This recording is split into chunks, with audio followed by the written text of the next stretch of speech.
Hey everyone, Zinx here, and this video is going to be a quick UI overview of the game Neverwinter on my cleric, as well as how to use the profession system. Now, you'll notice at the main points are top left are my character frame along with my companion, a dog. At the top we have a menu, just your in-game menu. At the top right we've got a mini-map which has a few things around it which I'll explain later. Bottom left I've got my chat box, and right at the bottom we've got the experience bar, and just above that on my skill is my skill bar, along with my dailies with the action point bar and the stamina right above it. Now starting with the skills. Okay, I've got my health bar. Right above that I've got, from left to right, my Channel Divinity personal mechanic, 2 passive abilities, then 3 encounter powers, my at-will powers, which are left and right click, and then 3 utility slots. And right above my encounter powers is this little orange thing, this little 20-sided die you see here. That is my action point bar, and my action point bar lets me use my dailies, which are Flame Strike and Hallowed Ground. Above that is a green bar, which is a stamina, which lets me perform dodges with my shift ability. Now, shift does change for certain classes. I know, for instance, a Guardian Fighter, which is the tank, doesn't have a dodge ability. He actually has stamina and uses shift to put up his shield and block attacks, which is also a very interesting mechanic. I like the way they did it. But to show off my 3 powers, or the skill bar, a good comparison is Diablo 3, if any of you have played it. Diablo 3 works on, it's got your left and right click and then 4 interchangeable abilities on cooldown. Now here we've got my 3 encounter powers, which are my Q, E, and R. They are my cooldown abilities. If I press Q, I use my Sunburst, and that is on an 11-second cooldown. My left and right click abilities don't have, which I can't use right now because I need a target, funny enough, don't use cooldowns. They're at wills. Now, the reason I say this is mainly like Diablo is because I have 3 slots for my encounter powers and my at will powers, and as we go on I'll unlock more. For instance, there's this green power over here and that green power over there, which I haven't unlocked. They are at will powers. I can exchange my left and right clicks with that. All the red ones are from my Q, E, and R. I'll get more down here, so you can interchange them and basically set up your build for the content that you're going to be doing, or whatever you can plan out for whatever you're going to be doing. Which I think adds a nice dynamic to these games. I like it when games do that. They give you a lot of choice, and then you kind of customize your way around that.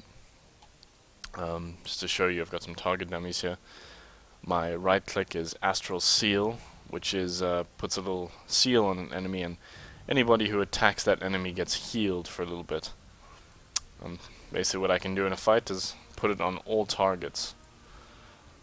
Sorry, I'll demonstrate that the gameplay around this is very similar to Terra. There is no cursor, there is no locking on aside from control. Holding control lets you stay on the target, but otherwise you aim with your mouse reticle, and you target people like that. Now, I think that's it for the skills. At the top right, we've got the minimap. Now, you'll see to the left of the minimap are 3 little bars that I can detract like that. The first one says Professions in 1 hour and 20 minutes, Skirmishes in 1 hour and 15 minutes, and then Arena PvP in 2 hours and 15 minutes. Now, what these are bonus events that happen within the game. If I go into Home here on the welcome screen, I can see the upcoming events as they come by, or as they're listed out here. Now, if I click on the Professions thing, what these events are is, while this event is active, and they're normally active for about an hour each one. Now, while the Professions event is active, if I loot skill nodes while that event is active, I get bonus profession items. You see here it says task loot skill nodes while event is active, reward bonus profession items. Now those are the skill loot skill nodes that I spoke about in my first character creation guide, um, that each class has access to. You'll get bonus profession items, and I've had once where normally you'll maybe get 2 iron ore, you can get up to like 10 iron ore in that, which is wonderful. Now also the next one, which is skirmishes. Now there are 2 different types of PvE content right now. There are dungeons and skirmishes. Skirmishes are basically group content where you queue up for it, you get put in an area with 4 other people. It's a group of 5, and basically you hold off, I think, maybe 5 or 6 waves of enemies. Really, really fast kind of, there's no story behind it. You pretty much stay in one area with a couple of NPCs and you just kill. And when it's done, you get a little reward. And so it's worthwhile to do one of these every event that comes up, because if you finish a skirmish while the event is active, your reward is some rough astral diamonds. I'll go into what astral diamonds are in another video. Then the next one is arena PvP, and the reward is 150% glory reward. And it's important to note that this isn't winning an arena. This is just finish an arena match while the event is active. So you don't have to necessarily be good at PvP, but if you just do some PvP while this event is active, it only lasts for about an hour.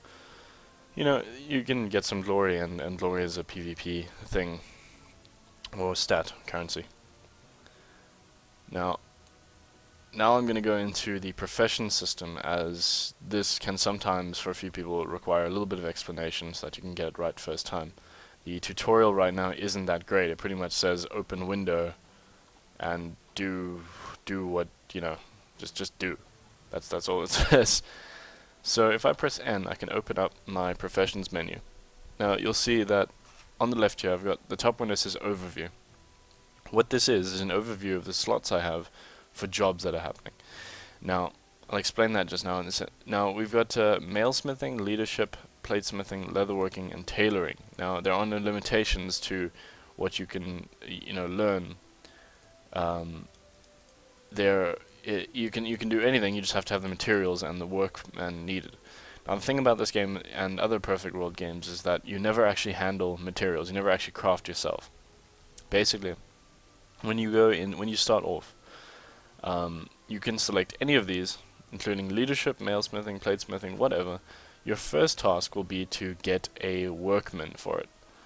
And it'll basically, you have your order here, you'll click on it, you'll say start order, and then start task, and it'll take about 5 seconds and you'll get one of these guys. And you use them to fill out the jobs. Like I said, you never actually craft yourself, you basically hire someone to do it for you. So you have mailsmithing, platesmithing, leatherworking, and tailoring. Those are your crafting professions. There is one called leadership, which isn't a crafting profession. This is a side, like you just get chests of goods, for example, from this. Maybe some gold, maybe experience and stuff. It doesn't. You hire a mercenary and you send them out to do jobs like pick up the package or guard duty, martial training, that sort of thing.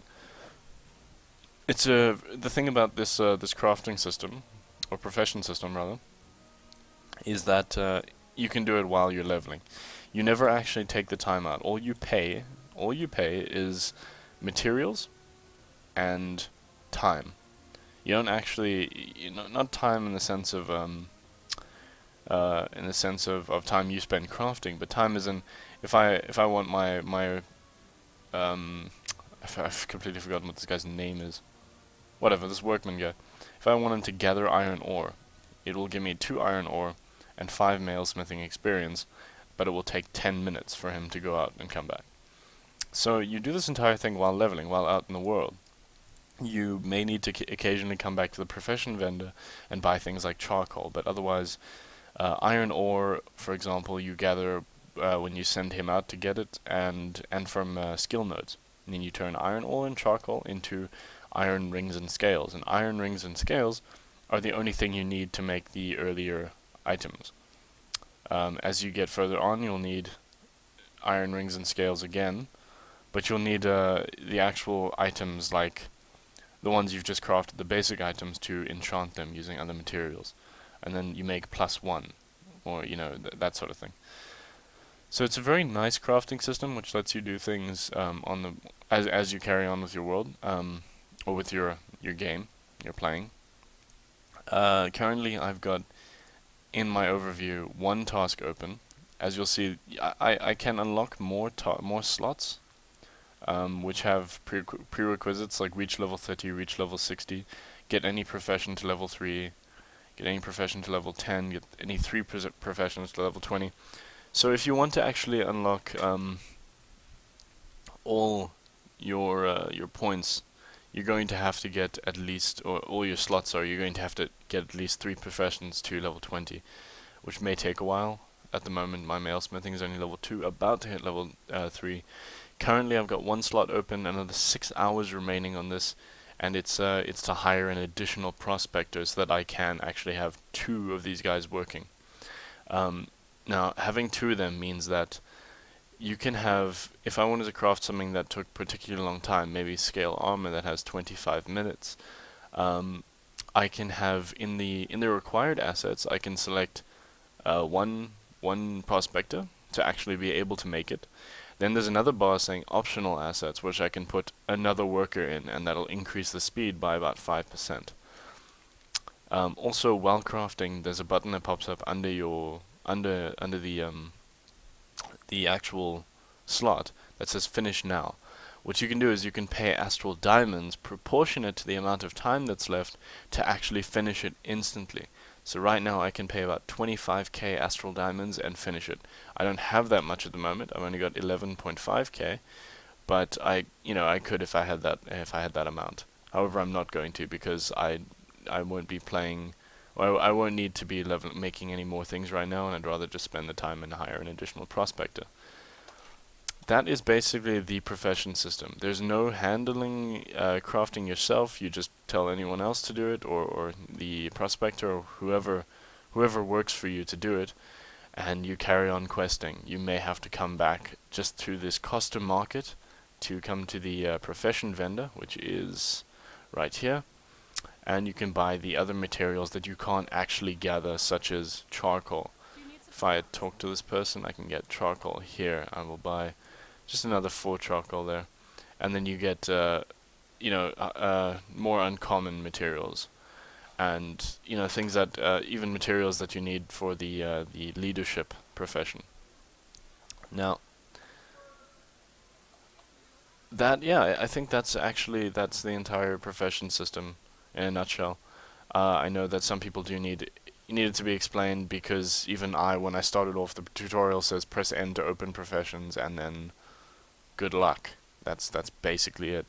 And it took me a little while to actually figure it out. Now, but I was hoping this guide could maybe help someone who wanted to get started on it. The profession system is available to you at level 10, but for some reason the professions vendor is only available to you at level 11. I don't know why that works out, but that's just the way they did it. Don't question it. So thank you all for watching. Don't forget to like and subscribe for more videos. I'll have more videos coming out for the currencies, as well as just a little bit extra gameplay and showing off the foundry system in a little while. So thank you for watching. Again, don't forget to like and subscribe. Please do.